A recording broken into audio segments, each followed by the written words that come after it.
College میں ایک مصروف دن گزار کر وہ تھکی ہاری واپس آئی تھی اور اب چائے کا کپ ہاتھ میں تھامے کھڑکی کے سامنے کھڑی تھی۔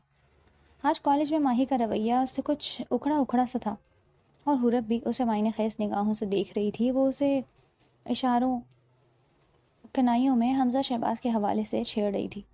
علیزہ، تم جانتی تھی نا کہ میں حمزہ سے پیار کرتی ہوں، پھر بھی تم نے… کلاس کے بعد ماہی اس کے پاس آئی۔ اگر تم حمزہ میں انوالو تھی تو مجھے آگے بڑھنے سے روکا کیوں نہیں علیزہ؟ مجھے کیوں نہیں بتایا؟ ماہی بھیگی آنکھوں سے اسے دیکھ رہی تھی۔ ماہی، ایسا کچھ نہیں ہے، تم غلط سمجھ رہی ہو۔ علیزہ نے اس کا ہاتھ تھاما۔ میں غلط سمجھ رہی ہوں؟ ماہی نے ایک جھٹکے سے اپنا ہاتھ چھڑایا۔ حمزہ کے پیرنٹس تمہارا رشتہ لے کر آئے تھے، یہ بات میں حورب سے کنفرم کر چکی ہوں، کیا ابھی بھی تم مجھے غلط کہو گی؟ ماہی نے تنفر سے اسے دیکھا۔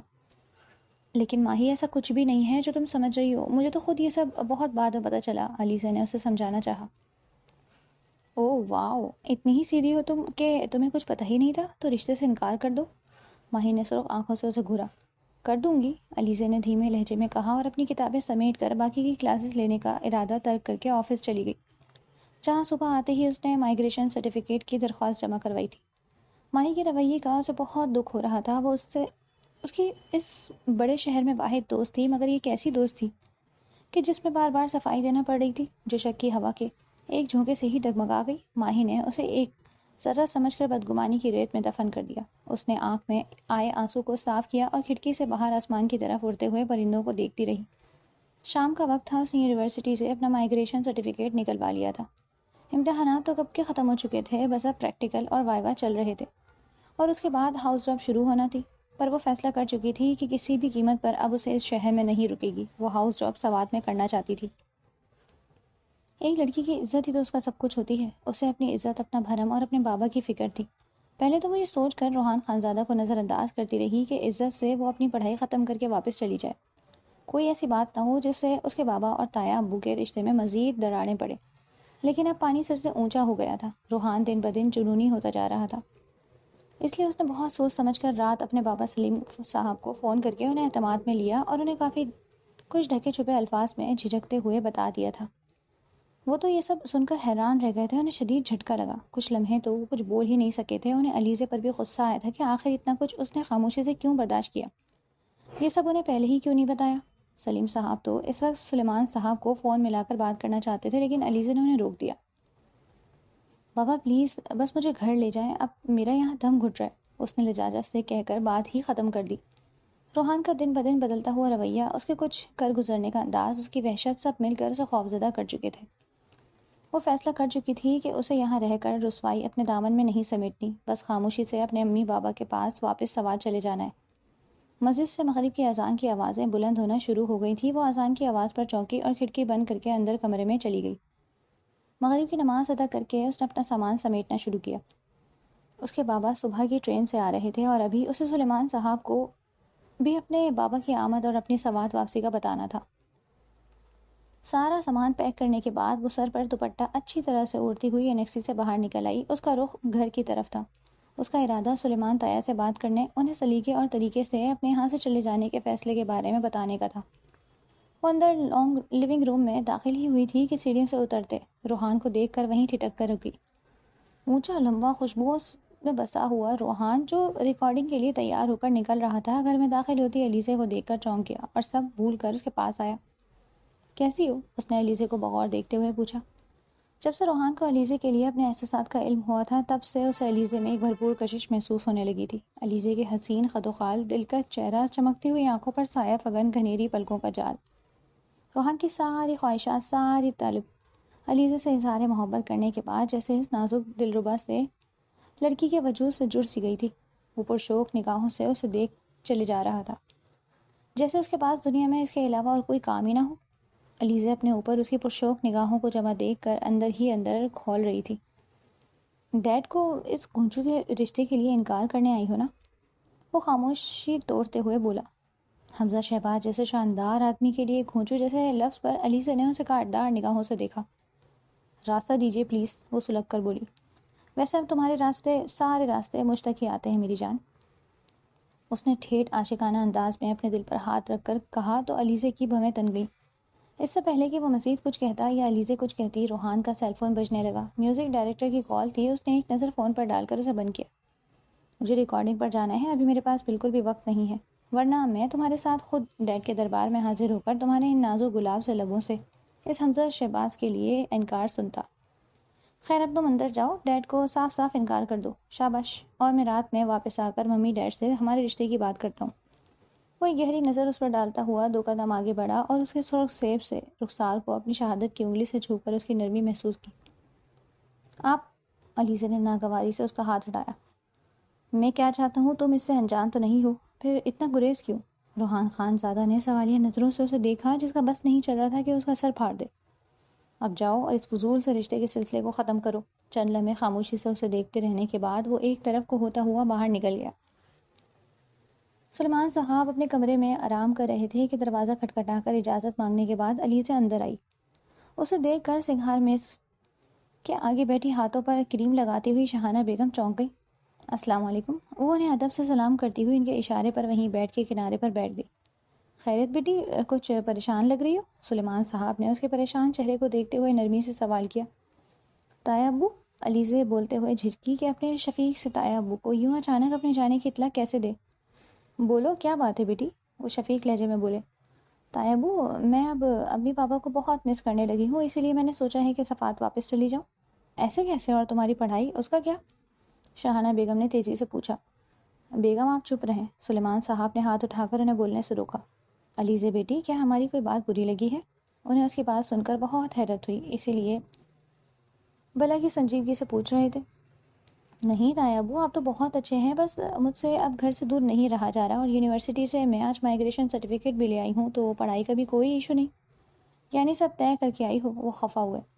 ایسا نہیں ہے تایا ابو، بس آپ پلیز برا مت مانیے، میں وہ الجھ کر چپ ہو گئی کہ اب انہیں ان کے ہی اکلوتے صاحبزادے کی کرتوت کیا بتاتی، بھلا اپنا بھی کسی کو کبھی کھٹا لگا ہے؟ روحان کے خلاف اس کے ماں باپ سے کچھ بھی کہنا علیزہ کے نزدیک صرف وقت کی بربادی تھا۔ اچھا، اگر ذہن بنا ہی لیا ہے تو ویکینڈ تک رک جاؤ، میں تمہیں خود سوات چھوڑاؤں گا، اس بہانے سلیم اور زیبا سے بھی ملاقات ہو جائے گی، وہ اس کے سر پر ہاتھ رکھتے ہوئے بولے۔ وہ تایا ابو، وہ جھجکی۔ صبح بابا آ رہے ہیں مجھے لینے۔ اس کی یہ بات سن کر سلیمان صاحب کا ماتھا ٹھٹکا۔ علیزہ کا یوں اچانک سب چھوڑ چھاڑ کر واپس چلے جانے کا فیصلہ کرنا اور سلیم کا یوں انہیں بتائے بغیر لینے آنا یہ معمولی بات نہیں تھی، کچھ تو بس پردہ تھا۔ ارے ایسے کیسے تم جا سکتی ہو؟ اس ویکینڈ پر تو مسز شہباز اپنی فیملی کے ساتھ رشتہ پکا کرنے آ رہی ہیں، اور تم؟ شاہانہ بیگم کا تو دماغ چکرا کر رہ گیا اس کی بات سن کر۔ تایا ابو، علیزہ نے ہمت کر کے انہیں دیکھا، آپ انہیں منع کر دیں۔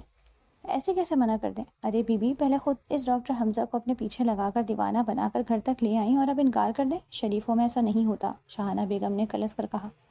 بیگم آپ چپ رہیں، سلیم صاحب نے سختی سے انہیں ٹوکا اور پھر علیزہ کی طرف متوجہ ہوئے۔ کیا یہ تمہارا آخری فیصلہ ہے؟ انہوں نے سنجیدگی سے سوال کیا تو وہ دھیرے سے سر ہلا کر کھڑی ہو گئی۔ ٹھیک ہے بیٹی، جیسے تمہاری مرضی، تم جانے کی تیاری کرو۔ انہوں نے اسے جانے کی اجازت دے دی، ان کے نزدیک جانے والے کو روکنا حماقت تھی۔ رات جب سے علیزہ سے فون پر بات ہوئی تھی تب سے سلیم صاحب کا دل پریشان تھا، ان کی بچی اتنا کچھ برداشت کرتی رہی اور انہیں ہوا تک نہیں لگنے دی۔ کیا سوچ رہے ہیں؟ زیبا بیگم نے چائے کا کپ ان کی سمت بڑھایا۔ زیبا بیگم، میں برسوں اپنے سگے رشتوں کی نفرتوں میں جیا، میری اولاد، میری فیملی کو یہ نفرتیں نہ سہنا پڑیں، اسی لیے سب سے دور اس پہاڑی علاقے میں اپنا چھوٹا سا آشیانہ بنایا، اور آج وہ زیبا بیگم کے ہاتھ سے چائے کا کپ تھامتے ہوئے بولتے بولتے رکے۔ آج میری اپنی بیٹی انہی رشتوں کی نفرت کا شکار ہو رہی ہے، بھابھی بیگم اسے صرف میرا خون ہونے کی سزا دے رہی ہیں، وہ افسردگی سے بولے۔ میرا خیال تھا کہ اتنے برس گزر جانے کے بعد شاہانہ بھابھی سب بھول کر آگے بڑھ گئی ہوں گی، لیکن میں غلط تھا۔ انہیں آج بھی یہی لگتا ہے کہ مجھ سے شادی کر کے آپ نے ان کی بہن کا دل توڑا، جس کی تاب نہ لا کر وہ مر گئی، اور اب شاہانہ بیگم کی اس نفرت کا سامنا میری بچی کر رہی ہے۔ زیبا بیگم تاثر سے بولتی ہوئی ان کے پاس بیٹھ گئی۔ زیبا بیگم سلیم صاحب کی یونیورسٹی میں ان کی جونیئر تھیں، وہ فائنل ایئر میں تھے جب زیبا بیگم نے انٹر کر کے آنرز میں داخلہ لیا۔ وہ ایک سفید پوش مڈل کلاس گھرانے سے تعلق رکھتی تھی اور ان کی فیملی جھیل سیف الملوک کے نزدیکی گاؤں سے کراچی شفٹ ہوئی تھی۔ سلیم خانزادہ کا تعلق فیوڈل گھرانے سے تھا اور وہ جلد ہی سیاست میں بھی قدم رکھنے والے تھے، مگر انہی دنوں یونیورسٹی کے اسٹوڈنٹ یونین کے الیکشن میں ان کی نظر پہاڑی علاقے کا سارا حسن چرائے نازک اور دلکش سی زیبا بیگم پر پڑی، اور وہ پہلی نظر میں ہی دل ہار بیٹھے۔ زیبا بیگم سے بہانے بہانے سے ملاقاتیں کرنے لگے اور پھر فائنل ایئر کے بعد انہوں نے زیبا بیگم کو پروپوز کر دیا۔ زیبا نے کبھی بھی ان کی حوصلہ افزائی نہیں کی تھی، ان کے پروپوزل پر بھی وہ صاف صاف انکار کر کے آگے بڑھ گئی تھی، لیکن سلیم صاحب بھی انہیں پانے کی ضد پر اڑے رہے، جس پر زیبا نے ہار مانتے ہوئے انہیں اپنے گھر رشتہ لانے کا کہا۔ سلیم صاحب نے حویلی میں جب زیبا سے متعلق بات کی تو ایک طوفان آ گیا۔ ان کے خاندان میں برادری سے باہر شادی نہیں کی جاتی، اوپر سے ان کی پھوپھی زاد بہن جو ان کی بڑی بھابھی کے عہدے پر بھی فائز تھی، وہ انہیں اپنی چھوٹی بہن سے بیاہنا چاہتی تھی جو بچپن سے سلیم خانزادے کی دیوانی تھی، مگر سلیم کو کبھی بھی اس کے جذبات نظر ہی نہ آئے اور نہ ہی انہوں نے اسے کبھی اس خاص نظر سے دیکھا۔ بابا صاحب، سلیم صاحب، طاہرہ خانم، شاہانہ بیگم، سب نے انہیں سمجھانے کی بہت کوشش کی، جائیداد سے آگ کرنے کی دھمکی تک دی، مگر وہ نہ مانے، اور یوں زیبا بیگم سے ان کی شادی کروا کر سب نے ان سے قطع تعلق کر لیا۔ وہ شادی کے دوسرے ہی دن زیبا بیگم کا ہاتھ پکڑ کر حویلی سے نکل آئے۔ زیبا بیگم کے ساتھ انہوں نے سوات میں رہائش اختیار کر لی تھی اور ایک چھوٹا سا گھر بنا لیا تھا جو ان کے لیے کسی جنت سے کم نہیں تھا۔ زیبا بیگم ان کی محبت پا کر پہل تو بہت حیران ہوئی تھی کہ انہیں اندازہ نہیں تھا کہ سلیم صاحب ان پر اپنی جان چھڑکتے ہیں، ان کے لیے ہر حد تک جا سکتے ہیں۔ زیبا بیگم کو سلیم خان زادہ کی محبت پا کر خود پر ناز ہوا تھا، اور کچھ نگاہ کے بولوں کی برکت سے بھی ان کے دل میں سلیم صاحب کے لیے محبت کے چشمے پھوٹ پڑے۔ شروع میں ان دونوں کو مالی مسائل کا شکار بھی ہونا پڑا تھا، مگر زیبا نے ہر مشکل وقت میں سلیم صاحب کا ساتھ دیا۔ شادی کے سال بعد ہی انہیں بھابھی بیگم کی بہن کی شادی کی خبر مل گئی۔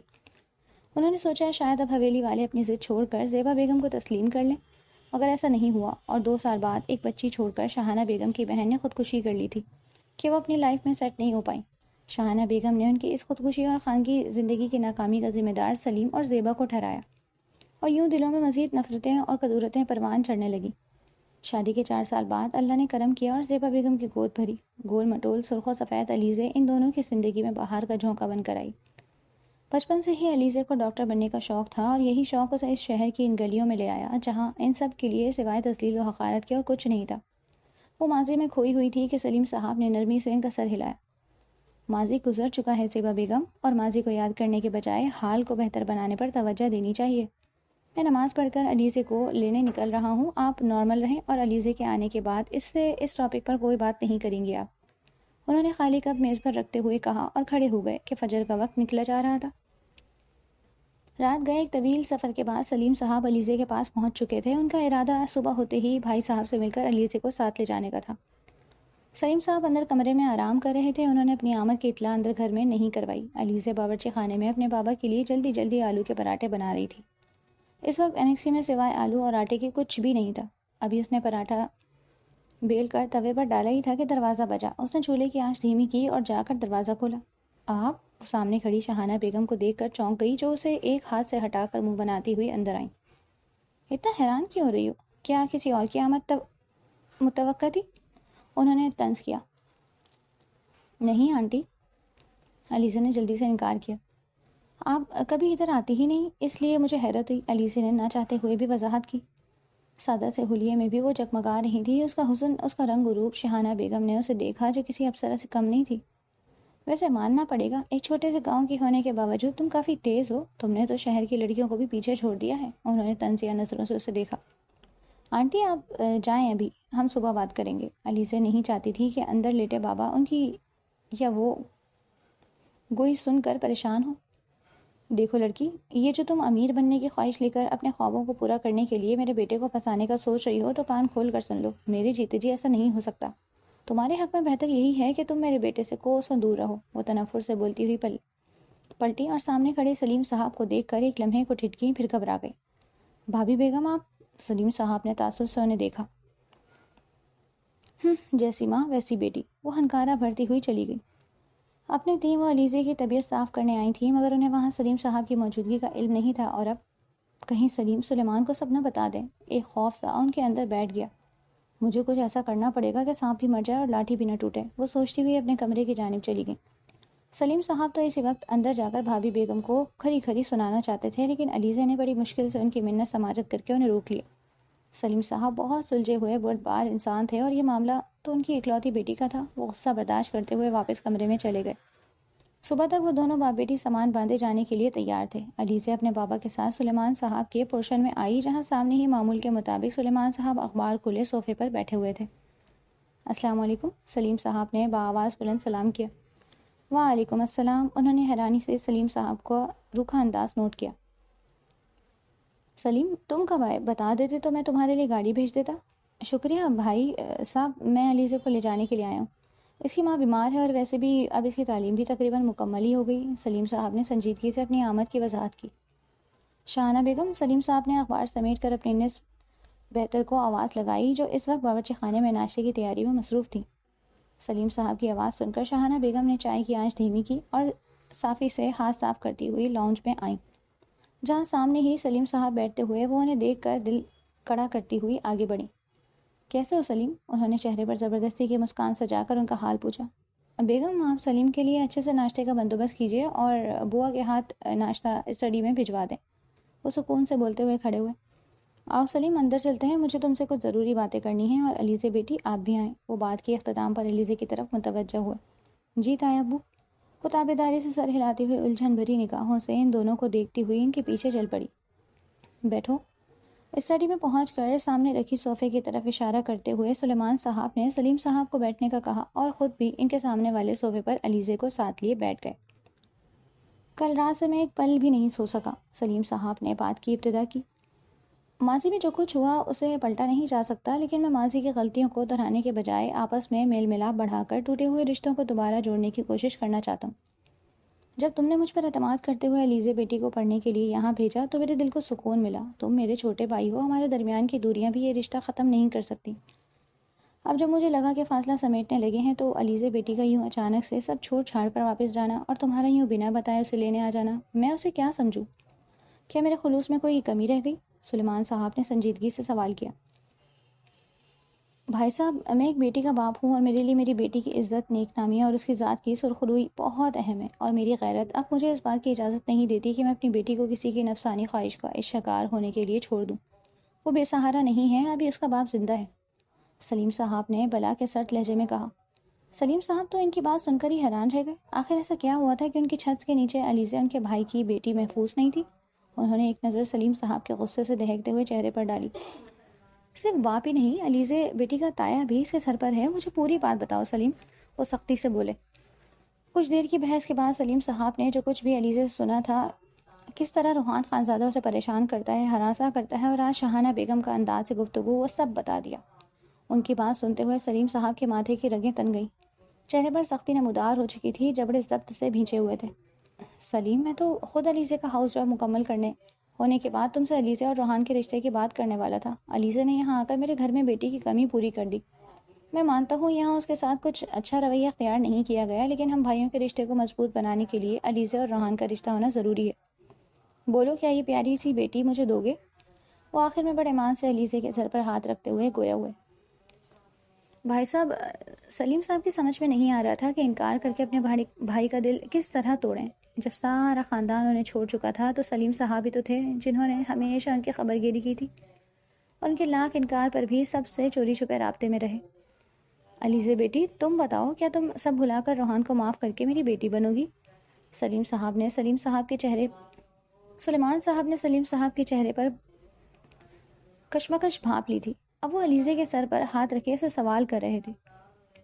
تایا ابو، کیا ابھی میں آپ کی بیٹی نہیں؟ وہ روحان سی ہوئی۔ تایا ابو، مجھے ابھی کسی سے بھی شادی نہیں کرنی، اور روحان سے تو کسی قیمت پر نہیں۔ میں نہیں چاہتی کہ میری وجہ سے شاہانہ آنٹی کا دل خراب ہو۔ میں کسی کے لیے بھی تکلیف کا باعث نہیں بننا چاہتی، اور نہ ہی اپنے راستے گم کرنا چاہتی ہوں۔ میں نہیں جانتی کیا اچھا ہے کیا برا، مگر تایا ابو پلیز مجھے معاف کر دیں، میں بس اپنی امی کے پاس جانا چاہتی ہوں۔ وہ ان کا ہاتھ پکڑ کر آنکھوں سے لگاتے ہوئے پھوٹ پھوٹ کر رو پڑی۔ علیزہ بیٹی، کوئی تمہیں مجبور نہیں کرے گا، اگر تم نہیں چاہتی تو بات ختم۔ سلیمان صاحب نے شفقت سے اس کے آنسو پوچھے۔ جائیں بیٹیا، آپ بے فکر ہو کر اپنے روم میں جا کر آرام کریں۔ انہوں نے علیزہ کو جانے کی اجازت دی۔ بابا، علیزہ نے سلیم صاحب کو دیکھا۔ بھائی، آج تم دونوں کہیں نہیں جا رہے؟ طاہرہ خانم لاہور گئی ہیں، پرسوں واپس آ جائیں تو ان سے مل کر ہی جانا، تب تک مجھے مہمان نوازی کا موقع دو۔ سلیم صاحب نے دو ٹوک انداز میں ان باپ بیٹی کی واپسی کا پروگرام بدل دیا۔ ٹھیک ہے بھائی صاحب، سلیم صاحب نے رکنے کی حامی بھر دی۔ علیزہ گڑیا، تم آرام کرو، وقت مل گیا ہے، میں اپنے کچھ دوست احباب سے مل کر آتا ہوں۔ سلیم صاحب کے اس شہر میں کئی واقف کار دوست احباب تھے جن سے ملے انہیں عرصہ ہو گیا تھا۔ جی بابا، وہ اس بات میں سر ہلاتے ہوئے اسٹڈی سے نکل گئی۔ سلیم، علیزہ کے جانے کے بعد سلیمان صاحب نے انہیں مخاطب کیا، میں چاہتا ہوں تم ایک بار روحان سے ضرور مل لو، اور آج نہیں تو کل یا برس بعد۔ جب بھی علیزے کی شادی کا سوچو تو یاد رکھنا وہ میری ہی بہو بنے گی، وہ فیصلہ کن لہجے میں بولے۔ بھائی صاحب، ابھی دونوں بچے جذباتی فیز سے گزر رہے ہیں، میرے خیال سے ہمیں کچھ فیصلے وقت پر چھوڑ دینے چاہیے۔ سلیم صاحب نے صبح سے بات سمیٹی اور مزید چند باتیں کر کے اپنے دوستوں سے ملنے نکل گئے۔ کافی دیر سوچ میں ڈوبے رہنے کے بعد سلیمان صاحب نے کچھ سوچ کر اپنا فون اٹھایا اور روحان کا سیل نمبر ڈائل کیا۔ کئی گھنٹیوں کے بعد اس نے فون اٹھایا۔ وہ بھلا کہاں اتنی صبح اٹھنے کا عادی تھا۔ فوراً اسٹڈی میں آؤ، اس کی نیند میں ڈوبی آواز سن کر انہوں نے سختی سے کہا اور فون بند کر دیا۔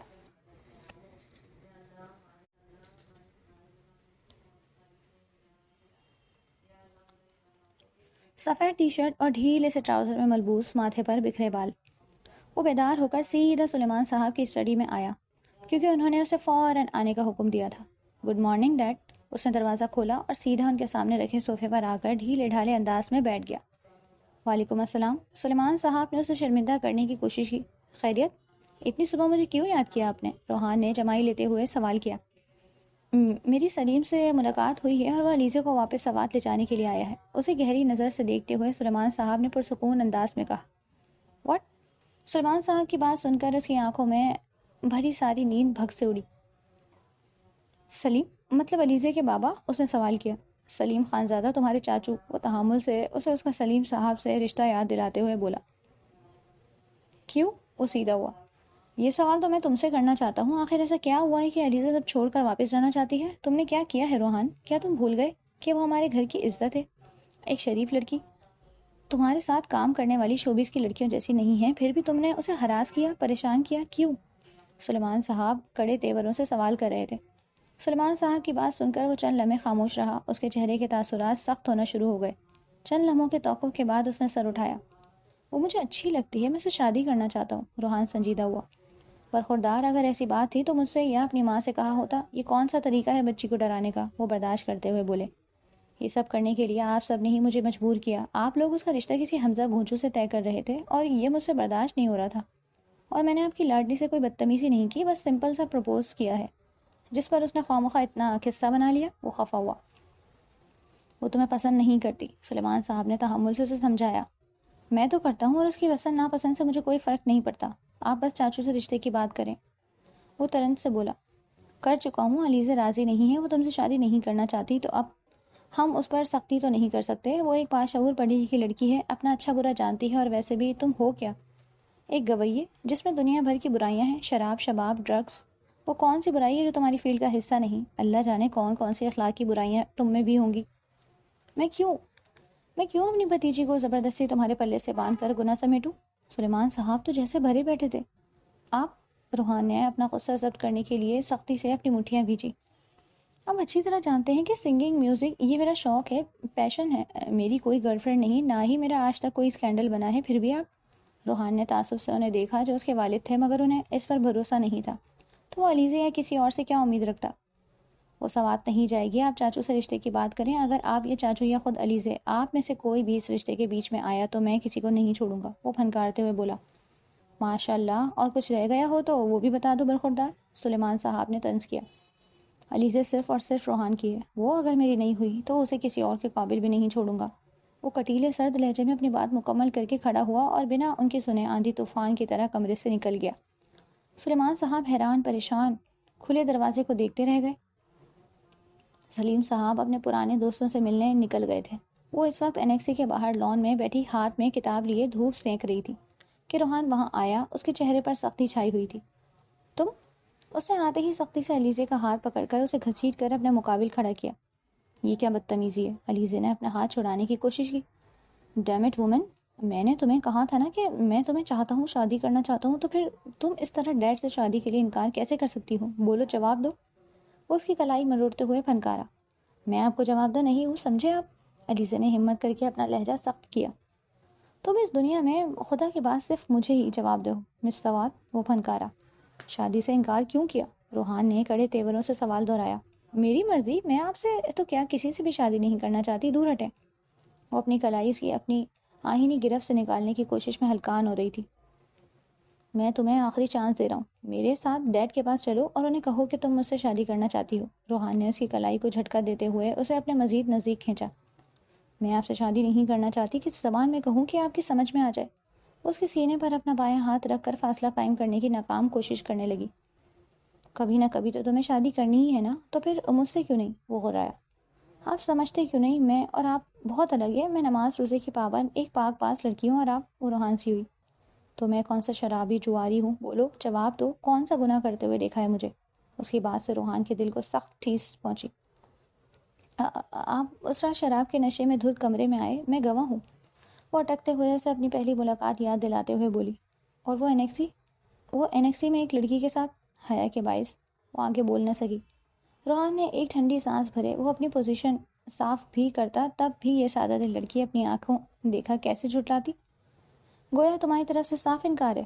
علیزے نے آنسو بھری آنکھوں سے اسے دیکھتے ہوئے اس بات میں سر ہلایا.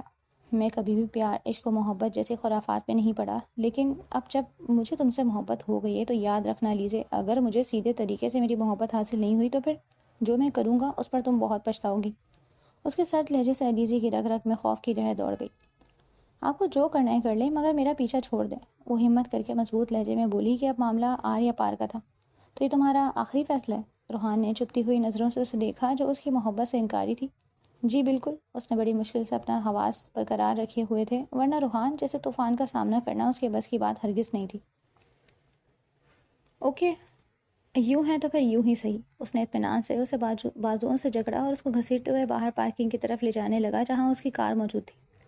گاڑی کے نزدیک پہنچ کر اس نے فرنٹ ڈور کھول کر مزاحمت کرتی علیزے کو بے دردی سے اس کے اندر دھکیلا اور دروازہ لاک کر کے خود ڈرائیونگ سیٹ سنبھالی. یہ کیا بدتمیزی ہے, دروازہ کھولیں, مجھے آپ کے ساتھ کہیں نہیں جانا. وہ دروازہ کھولنے کی جدوجہد کرتی ہوئی چیخی, مگر مقابل تو جیسے کانوں میں روئی ٹھوسے ہوئے تھا, اور اس کی گاڑی کا دروازہ بھی ڈھیٹ تھا, کھل ہی نہیں دے رہا تھا. فضول میں انرجی ضائع مت کرو, یہ تم سے نہیں کھلے گا, اسپیشل لاک ہے.